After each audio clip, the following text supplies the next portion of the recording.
Good evening. You are listening to the Fumblerooski podcast by Power 88 and Fans Only Sports Network. I'm Adam Wright with CJ Medieros, and we have a great show planned for you guys tonight. So we have finished our we've finished the AFC portion of our previews for each division. So we're going to be moving on to the NFC, which will be the NFC East, and joining us to help with previewing this division is Chris Costich. So Chris is a coworker of mine for the Collegiate Baseball League that we interned for, the Futures League. We are with the Brockton Rocks, and he is our producer. So Chris, why don't you introduce yourself? I'm Chris. So as mentioned before, I am Adam's coworker over at working for the Brockton Rocks, and it's got a lot of media attention recently because there's some Hall of Fame players' kids on the team, like Ortiz's kid, Manny's kid, Pedro's kid, such and such. It's a great time. I'm also in school, go to Plymouth State University, about to be a senior. I just love sports. That's all you can ask. Certainly. For. Yeah, the craziest part is most of them are Red Sox players. These kids are on. So it's and on the 04 team, and like the funniest thing to me is like Sheffield's kid is on the team too, and he was on that Yankees team that blew the 3-0 lead. Yeah. And I thought the reason they were all together was because, maybe their dad just all talked and they're like, well, we're looking for somewhere to send our kid, and this Rocks team, I guess our boss said, no, I guess our recruiter is just really good at his job. And he was able to get Pedro Martinez Jr. on the team, I guess, last off season, and now we have five guys. It's just incredible. Well, Pedro is a returning guy too. That's the other thing. Yeah, so I guess he likes it here, and he seems like a cool guy. He's really fun, and I guess he's very ADHD. He loves to run around, gets distracted, and you love to see it though. All right, but we do have a show to get to, and let's just dive right into it. We're going to preview this NFC East division, and a lot has happened following with pretty much each team. So I'll just give a little bit of a brief summary of what happened this offseason. So the Cowboys lost a lot of pieces, but they also gained some back. They traded Amari Cooper, but it looks like they are going to allow some of their other guys to step up. CeeDee Lamb, Michael Gallup, Dalton Schultz, those guys in the passing game, they're going to be integrated a lot more. They lost Lyle Collins, their left tackle, but then they also drafted one in the first round. Going on to the Eagles, they acquired wide receiver A.J. Brown, which was a huge move on draft night that they used one of their first-round picks to acquire them. There was a kid that they wanted, I guess, and they traded up for him, didn't get him, and then they said, okay, we're going to use this other first-round pick. We need another star wide receiver. They went and got him. They also got pass rusher Hassan Reddick, who CJ sees as a top 5 defensive end. They also got top corner James Bradbury to pair up with Darius Slay. And they drafted this big guy, Jordan Davis, big boy. And he's going to be their defensive tackle. He'll help out with the running game. And so going on to the Commanders, they acquired quarterback Carson Wentz. They got a little desperate at the quarterback position. They went out and asked everybody. And I wouldn't be surprised if there's more to that meets the eye, but they settled on Carson Wentz. And then they also extended Terry McLaurin.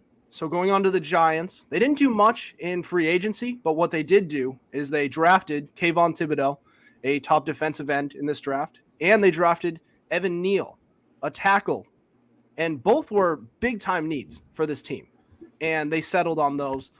So guys, after this offseason, how do these teams all stack up against each other? We'll start with you, Chris. Honestly, I think if we're going to look at the standings, I feel like it's just going to be the same thing. I think we're still going to see the Cowboys up top, but I think that but with the Eagles getting these new guys like A.J. Brown and Bradbury, I think you're still I think the Eagles are going to make a bigger run at being the top dog in the East. And Washington could definitely make a run at the 2 spot too, but I think it's just I don't think they're going to make the playoffs this year again, especially if they're going to have Carson Wentz as the number 1 guy. I'm more of a Taylor Heineke guy, truthfully. I feel like Heineke could have definitely been that starting guy for them. He's definitely a dog. And the Giants are the Giants. They improved. They improved on draft night, but it depends on how much those rookies can develop and step up on this team. And with the Cowboys, obviously, feel like they're going to win the East, and it really just depends on if they can actually get through the first round and not get in their own way. All right, CJ. Some people like to call this division the NFC East. I agree. Now, we've broken down the AFC teams, and when we talk about how this division is up for grabs, but in a different way. Now we're saying, oh, look out in the AFC. We say, oh, look out for the Bills. They can make a run. Ravens could be dark horse.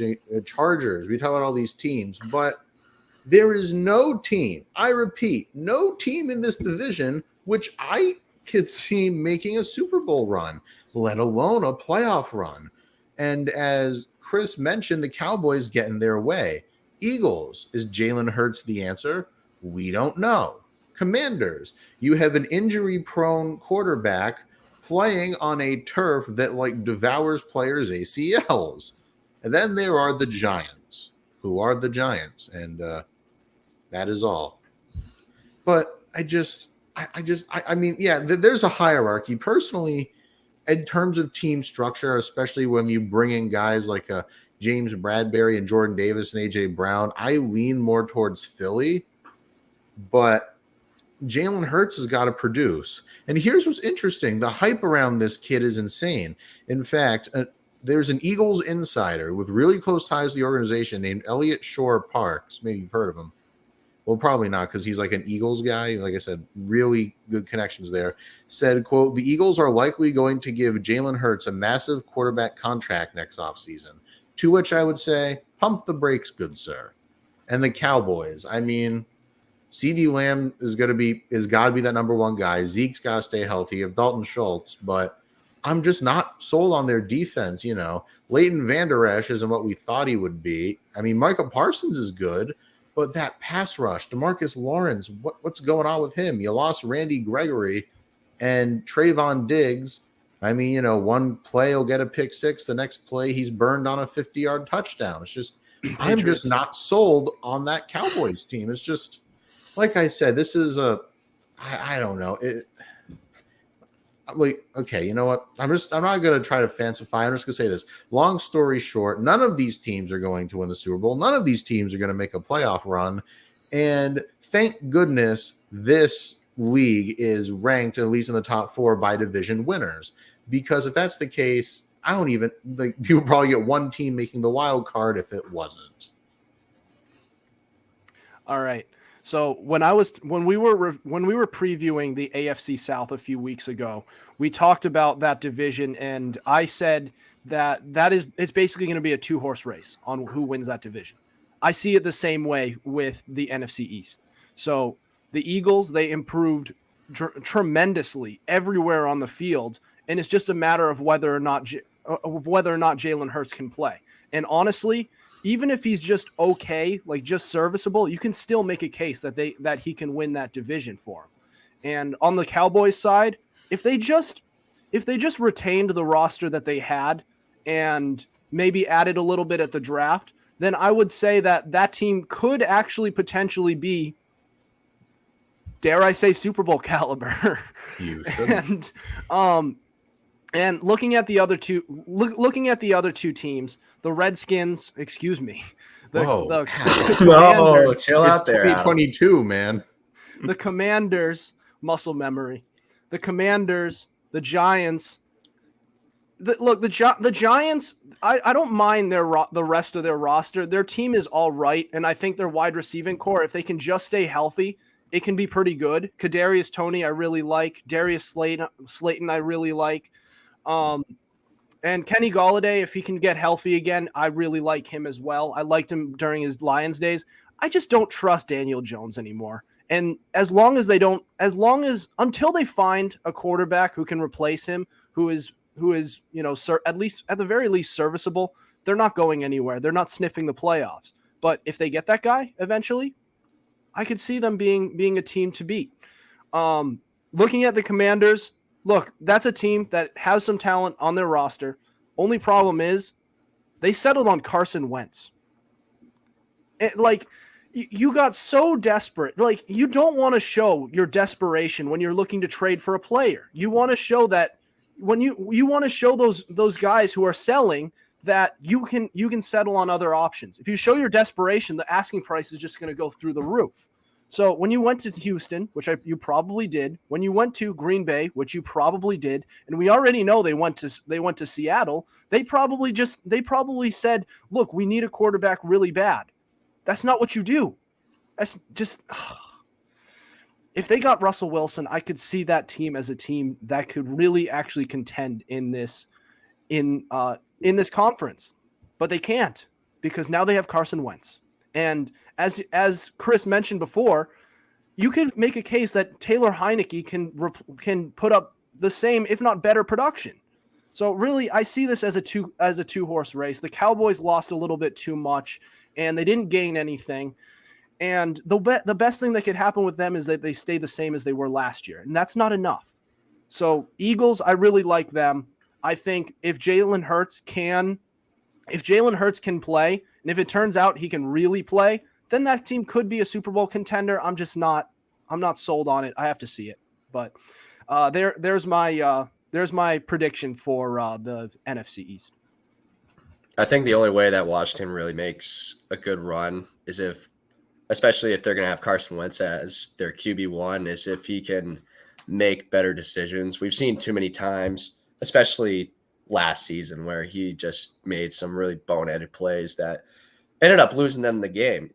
And I mean, credit to him.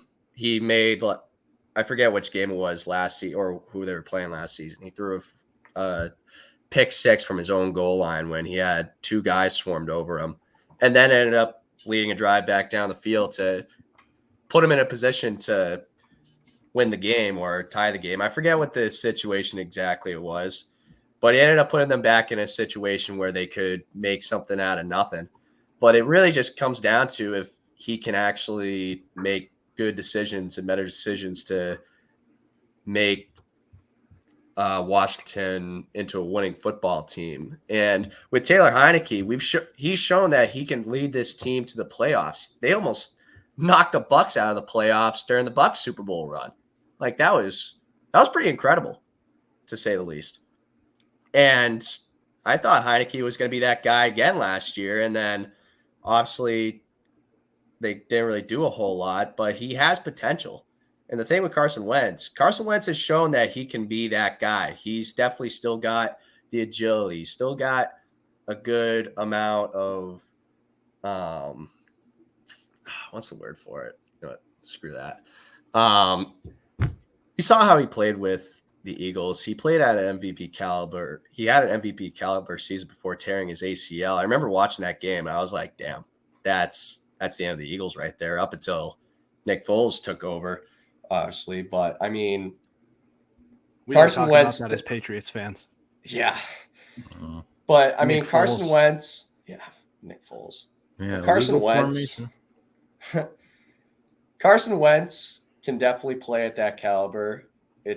I think it's also a confidence thing, especially when they got Jalen Hurts that last year that he was in Philly, and Carson Wentz just kind of played out of his ass. Yeah. So I think, in my opinion, it just ends up being a confidence thing, and if he can make the right decisions, if he's going to be quarterback one for Washington. Yeah. It is kind of a confidence thing with him, and I was kind of like, really, that sucks for Carson Wentz, and I thought he was going to remain elite once he came back, but it appears that he's just kind of a head case, and I do feel bad for Carson Wentz because I feel like there's a chance that he played better than he's capable of in that 1 year. And it made us our standards for Carson Wentz went up, even though the years since then, he's still been fine. He's been a solid quarterback. But the problem is that everybody's standards for him are so high and he can't meet that. And that's what I kind of feel bad. And especially with the way the Colts have been talking about him since he was traded away, it's like he did play okay. And I think a big reason for that 1-4 start was first of all, that Colts team was not 100% healthy to start the year. And second of all, he's being thrown into a new offense. And after that, they did go on an 8-2 run and very nearly made the playoffs. I remember people were looking at this team. They said this Colts team could make a run. They've been pretty solid. And then it didn't work out. And the narrative returned. It's Carson Wentz can't play, and they need to find a new answer at quarterback, which it's true. But he's still been all right. That's just I really do feel for Carson Wentz in that regard. Adam, let me tell you something. A lot of people will tell you that Carson Wentz, that's his potential. That won his MVP caliber season before he got hurt. I frankly disagree. And hear me out. I mean, he could perhaps do that, but let's just accept the awful truth. That season, he played up to the competition. He was playing over his head. And now, if you look at him, it's like people will tell you, oh, but the potential. Carson Wentz is the NFL equivalent of a mid-level marketing scheme because they will just dangle the potential in front of you. Hey, it could work, but alas, I do not think it will. Because, you got Terry McLaurin on the offense. You just extended him. That's great. And, who else, really? Curtis Samuel, I guess. They had that one tight end whose name I forget. You lost Brandon Scherf on the O-line. Defense, you have some big names coming back from injury, but it's just in this league, we all know it's a quarterback-driven league, and I don't think Carson Wentz is it. I am fully prepared to say that 1 year with that one really good year with the Eagles, plain and simple, was an anomaly, and I don't think he'll ever be that again. And like I said, a lot of people diminish this, but I think it's interesting. The turf of FedEx Field is awful. And when you have something that literally will eat your knees, it's basically if that Lions head coach was a football field. But what about Carson Wentz's roster in 2017? That was a good roster. Are you kidding me? But you had either of them go for over 800 yards? What? Either of them go for over 800 yards? Pretty sure.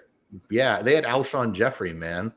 Alshon Jeffrey at one point was a really good receiver. Alshon Jeffrey, Zach Ertz, the only good year of Nelson Aguilar's career, Garrett Blount and a still elite Garrett Blount and Jay Ajayi coming out of the backfield. Along with a top 5 offensive line and a scary defense. That roster was insane. You have to admit that roster was insane. Dallas Goedert too. Wait, what was that? Was he there? Yeah, I'm pretty sure Goddard was there. I think Ertz.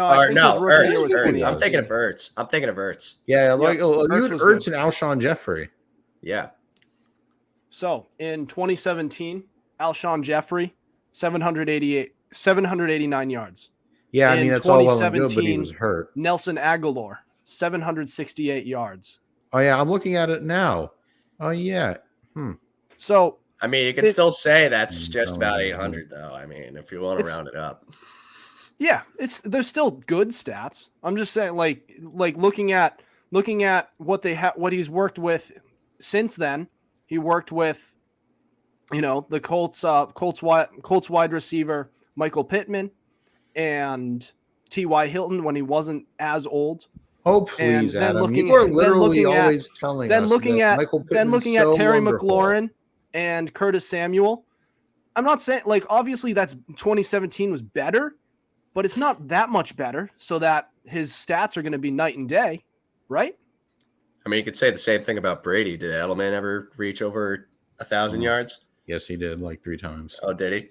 Mm-hmm. Mm-hmm. Yeah. Well, and also, But please keep in All mind. right, you proved me wrong there. That's also Brady to Yeah, well, it's to Tom Carson Brady. Wentz. I mean, he's the Like, GOAT. that's and the way he kind of works is his favorite receiver is the open receiver. So he'll have a bunch of receivers who have like 600 to 700 yards, and he's also had Gronk, which does help. And Adam, I want you to realize this, that in the 2017 season, Carson Wentz, like I said, he only played 13 games, and he only had about 3,200 yards.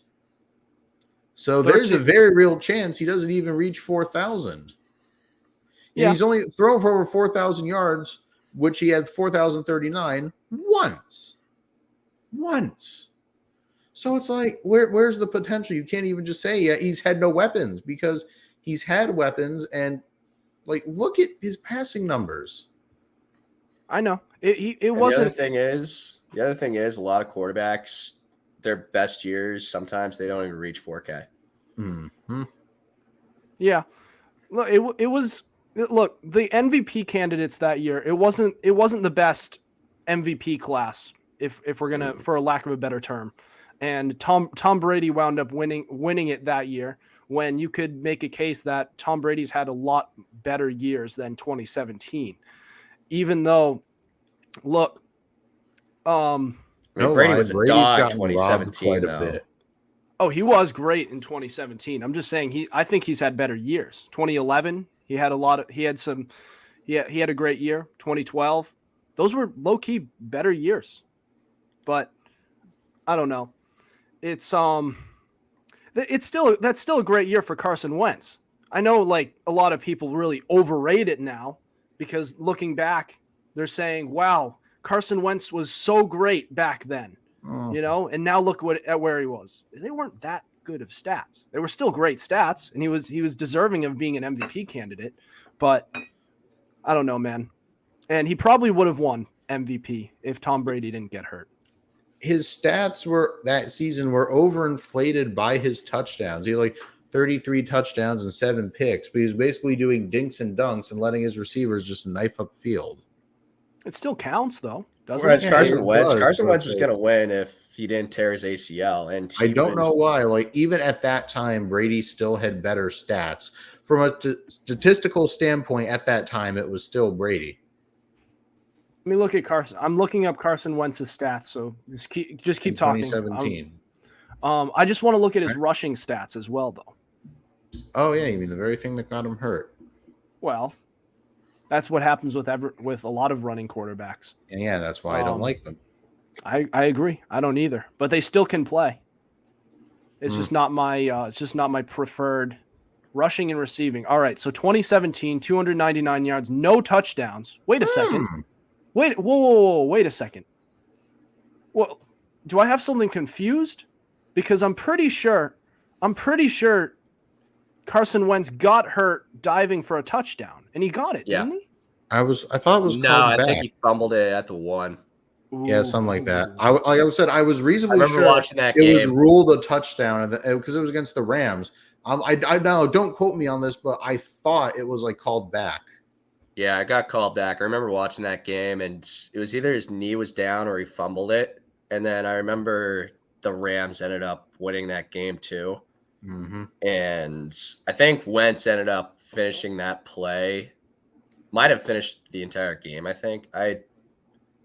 Don't quote me on that, because that was also, 4.5 years ago? A long time ago. Yeah, it feels like a long time ago. But I think he ended up finishing that drive, which ended up being 1 or 2 more plays. But I think the Rams ended up winning that game.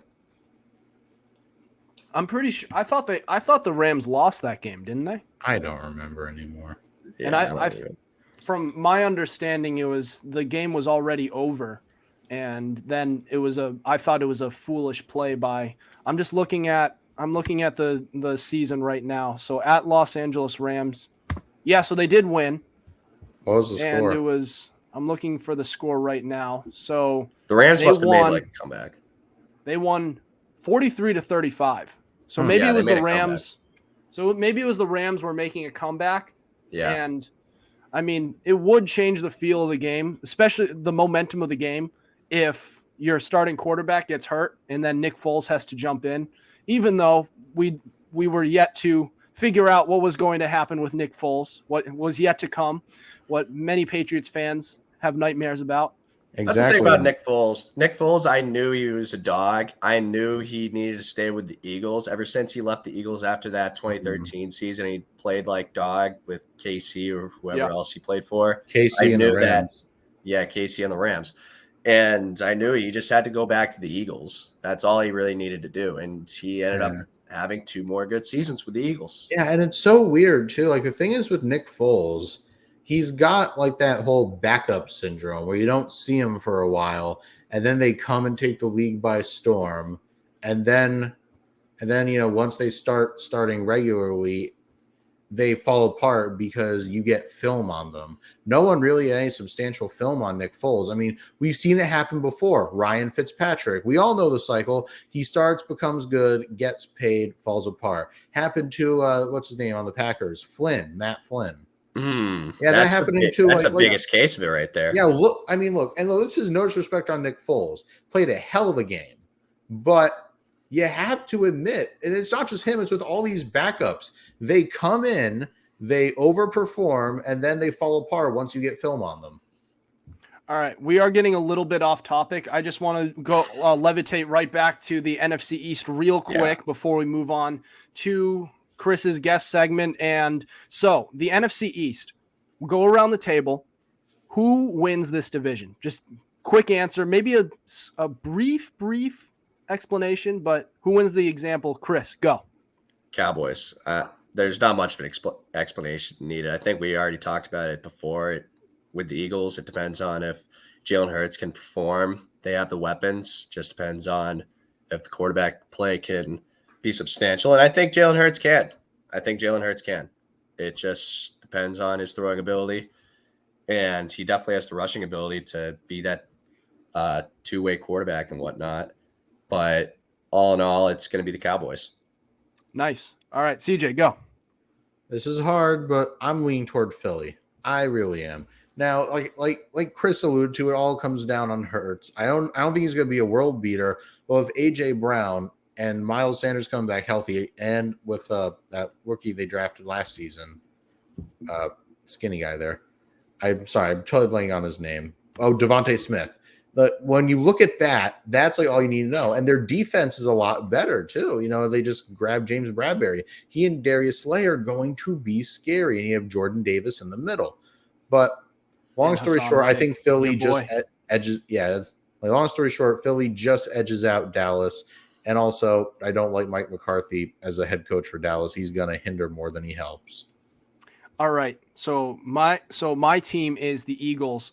Look, Jalen Hurts was able to play fairly well with the roster that they had last year. Now they improved.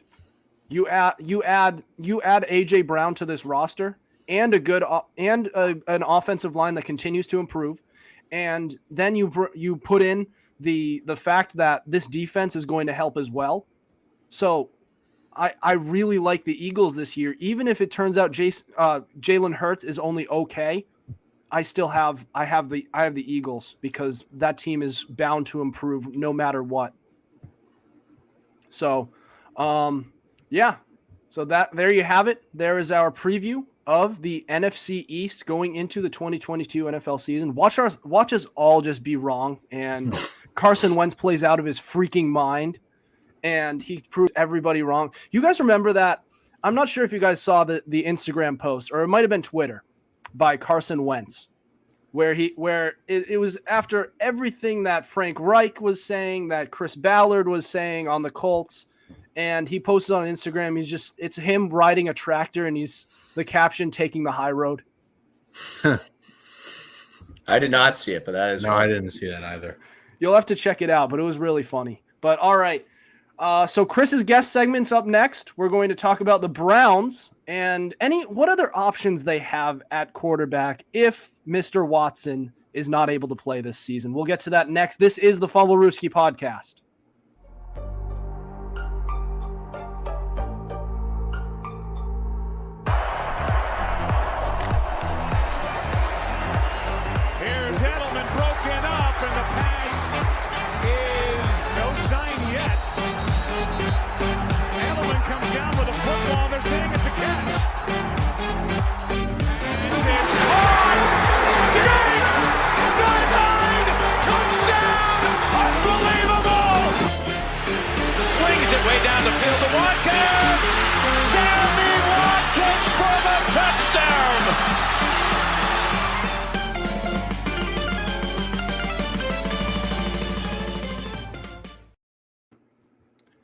Welcome back to the Fumblerooski podcast. I'm Adam Wright, CJ Medieros, special guest Chris Costich. So we've reached our guest segment, and Chris is going to talk about the situation with the Browns at quarterback, which is turning into potentially a catastrophe. So, Chris, what do you got? Well, obviously we know Watson's situation. He's at however many sexual assault charges now or cases that are against him. He's in court right now, and they're looking at suspending him for an entire year. And seeing that Baker Mayfield pretty much doesn't want anything to do with the Browns, and he has pretty much said that he's not going to come back unless the Browns organization just pleads and begs him and gets on their freaking knees to have him back. It kind of leaves a situation where the Browns are going to have to look elsewhere for a quarterback. And I kind of did a little research on who is really available to try to get at, and available quarterbacks. Looking at it, it's not really great. I mean, you got Ryan Fitzpatrick, who just retired, Cam Newton. No one wants freaking Cam Newton. And the rest are just absolute garbage. And looking at quarterbacks that are kind of towards the end of their contract that could be a potential. I mean, you got Marcus Mariota just signed with Atlanta, or just went to Atlanta. Mitchell Trubisky's about to be battling for QB1 spot in Pittsburgh. Tyrod Taylor's with the Giants now. Teddy Bridgewater's in Miami. Nick Foles now with the Colts. Brissett just got signed to the Browns, so that's a potential option for them. I think he could definitely be a guy that they could have as a starting QB. He proved that he could be a starter in Indy, won a couple games with the Pats. I mean, that's kind of up in the air. You never know. Another one I was thinking of was that they could get Teddy Bridgewater, because Teddy Bridgewater, he's not great, but he could definitely be someone that he could lean to in a couple cases. I mean, I don't know. What do you guys think? So looking at this Browns team, it's gonna be complicated if they really have to, if he's going to be suspended for a year, or if they just decide straight up to void his contract, because you can't just look to just build for the future. This team's built to win now. They've been investing in this team so that they can win in 2022 and beyond, in 2023 perhaps as well. So looking at this team, like, it's going to be hard, because if they decide to void his contract, you need to find another quarterback who can help you win games. Because, like, if you're just going to look to the future, a lot of these players, their contracts are going to run out. They're going to want to be traded. They're going to be like, screw this. I'm not playing with Jacoby Brissett. Screw that. And Baker Mayfield's base is saying screw you as well, for obvious reasons that you can understand. But I'm not sure about options. We were talking about Taylor Heineke earlier on, and the Washington Redskins. It's a force of habit, I swear. The Commanders, they got Carson Wentz. So Taylor Heineke potentially being an option, or what they could do is trade up with whatever assets they have left to go into this draft, which is supposed to be a pretty solid quarterback draft. But the options aren't looking great.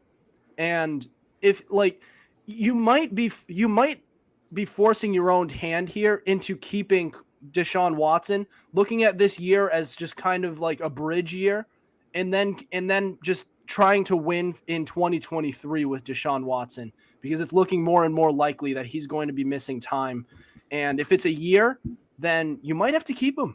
I mean, there's not many other options, as you mentioned. The cupboard is really bare at quarterback. It's very hard to just trade for a quarterback and not have to give up significant assets that you already gave up to get the guy that you already have. So that's just my 2 cents. Yeah, Adam, you kind of took the words right out of my mouth there. Now, I'm kind of a different mind a little bit. Now, while Deshaun Roethlisberger is doing his time, I would I would say, why not Jacoby Brissett? Personally, I like him. I think he could totally win you at least 6 games. He could fill up an NFL roster with the amount of allegations he has. Oh, absolutely. Jeez. Or had. Mm-hmm. And those are just probably the ones we know about. I'd be surprised if he even still has a job after all of this. And what's interesting? On a side note, there is a very significant minority in the NFL that are pushing for an indefinite suspension. So, if that happens, well, the Browns are really up the creek without a paddle, to put it nicely. And but yeah, like Adam said, the cupboard's bare. Bridgewater's probably not going to want to leave Miami. You can't really get Mariota unless maybe. No, Ron was going to say maybe you could get Geno Smith from Seattle. There's really not a lot you can do. No one wants Geno Smith, though. Exactly. I don't know. My knowledge of the backups isn't really ironclad, but hey, maybe you could send a seventh rounder for Nathan Peterman. I think he would help. It's not like you need knowledge about the backups. But yeah, Adam, you pretty much put it very well. There's just not a lot of options. And honestly, just go with the in-house option. Just say, just start prepping Jacoby Brissett. Jacoby Brissett. Yes, thanks, Adam. I would just say start prepping Jacoby Brissett now, because that's what you need. You make a do for this year, and then you come back next year. This year's kind of like that 1 year with the Pats and Cam Newton. It's a throwaway. Just call it a throwaway. Maybe Jacoby does well, maybe he doesn't, but just as far as I'm concerned, you just got to move on to next year. Bite the bullet and go with Myers. Right. If it's not indefinite and I'm sorry, Chris. If it's not indefinite and there's a defined amount of time, you stick with Deshaun Watson. You got to stick with him and then bite the bullet for the time being, because you just have too much. You just have too much going. But Chris, what were you going to say? Oh, no, I was just correcting CJ because he said Myers again. Oh, wait, I did? But I'm sorry. I don't know. Nah. I'm a Pats fan. We mix up our Jacobys. It's okay. We get it. Jacoby Brissett. But here's the other thing is that the Browns really shot themselves in the foot, though, because here's the thing. Baker Mayfield, he's a dog. And I will be a Baker Mayfield supporter till the end. And here's the thing. Last year, he got so much hate for having a bum shoulder. I'll be right back. You guys keep talking. What do you want? What do you want Baker Mayfield to do about that? Well, I don't.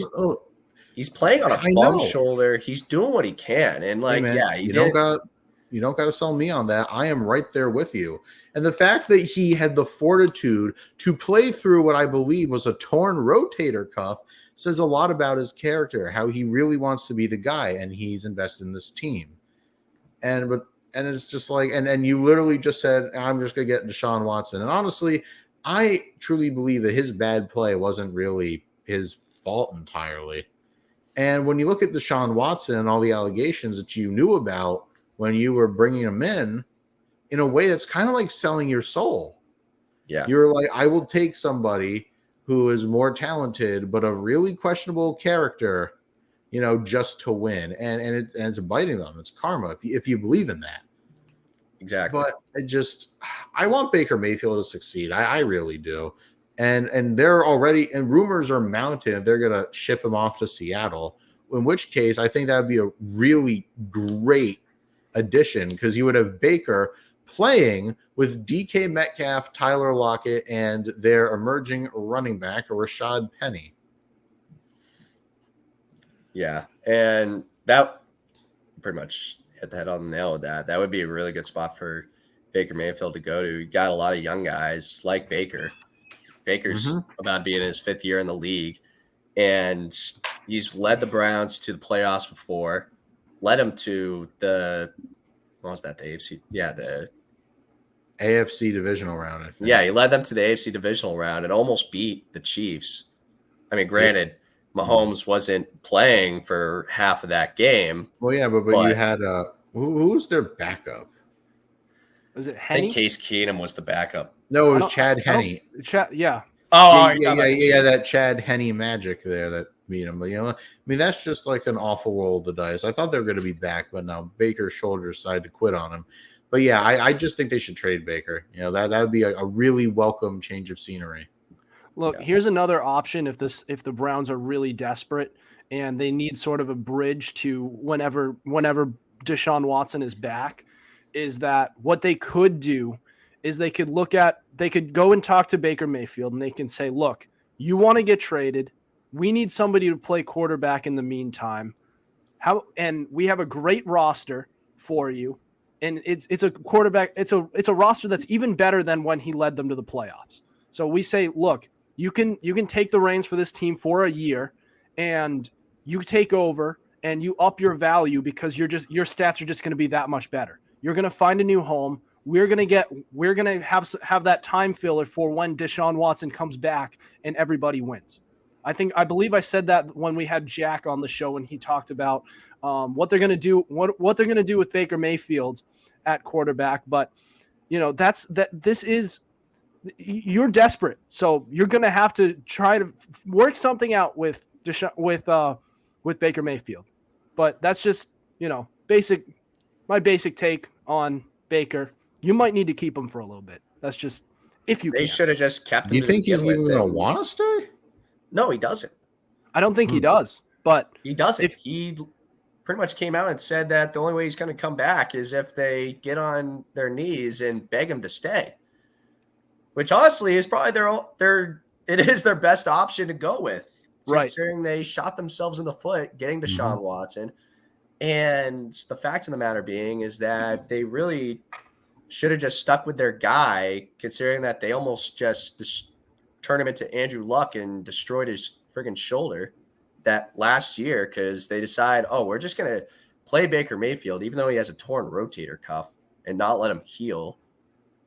I mean, they wanted to push for the playoffs, didn't make the playoffs, and look what they got. Right. So that's kind of what I'm looking at here is that it's,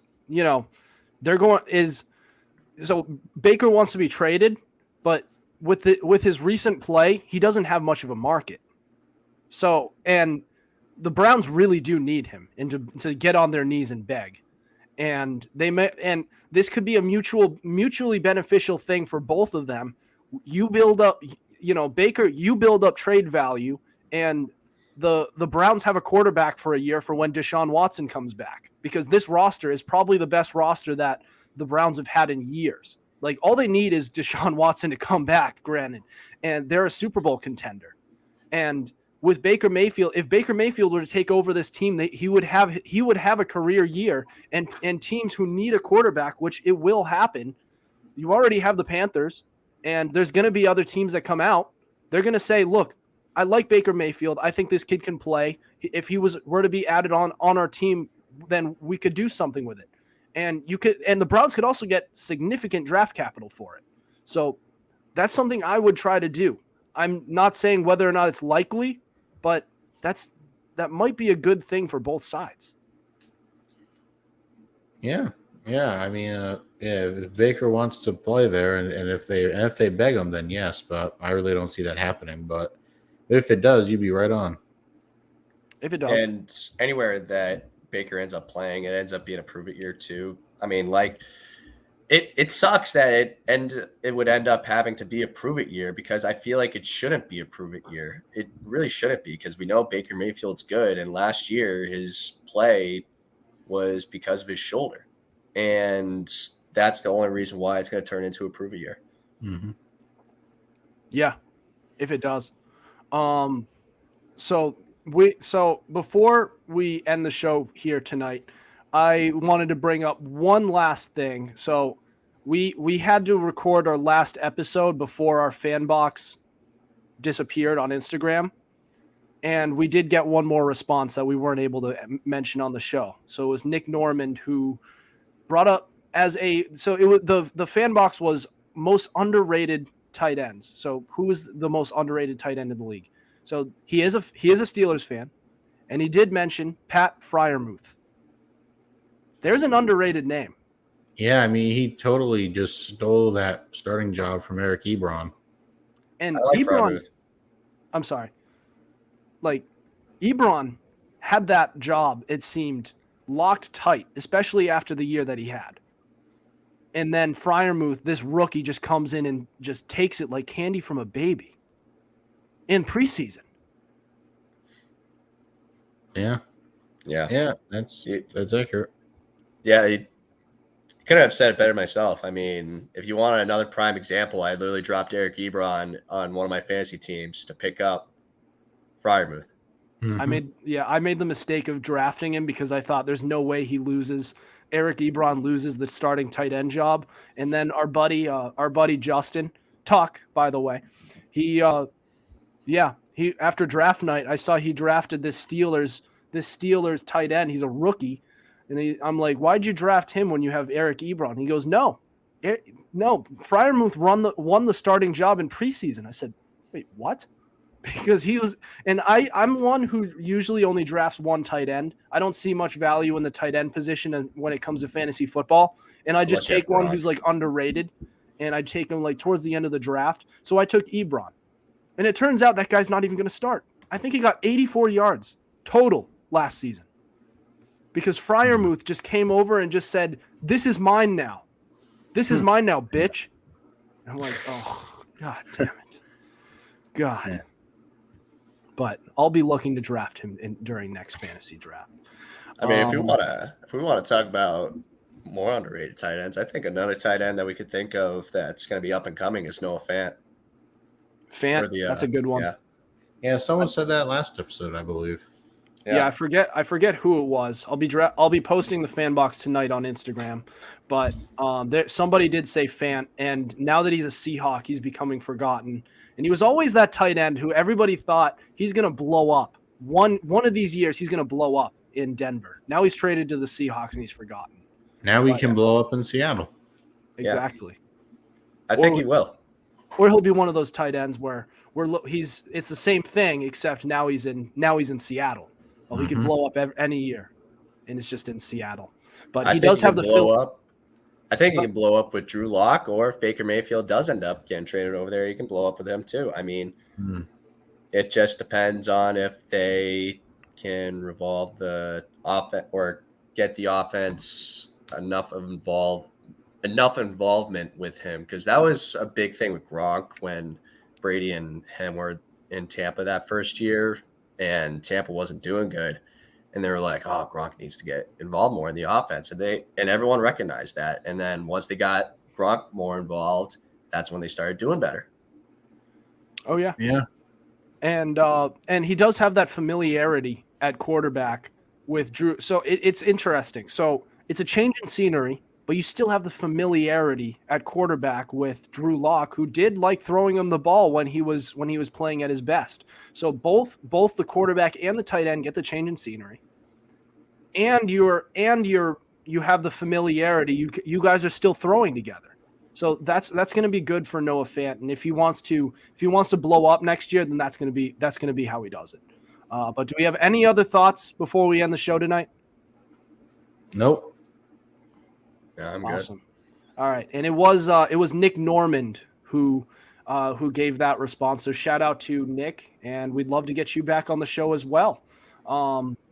So yeah, well, that'll do it for us tonight. Thank you for listening to us. Be sure to tune in to us live Tuesdays and Thursdays at 7:30 on Twitter and Facebook through Fans Only Sports Network. Be sure to subscribe to our YouTube channel. We also have all our episodes available on Spotify, Spreaker, Apple Podcasts, iHeartRadio, Google Podcasts, and so much more. Also, be sure to follow our Instagram at Fumblerooski_podcast to keep up with our podcast and the latest coverage on the NFL. Otherwise, we'll see you next week. Over and out.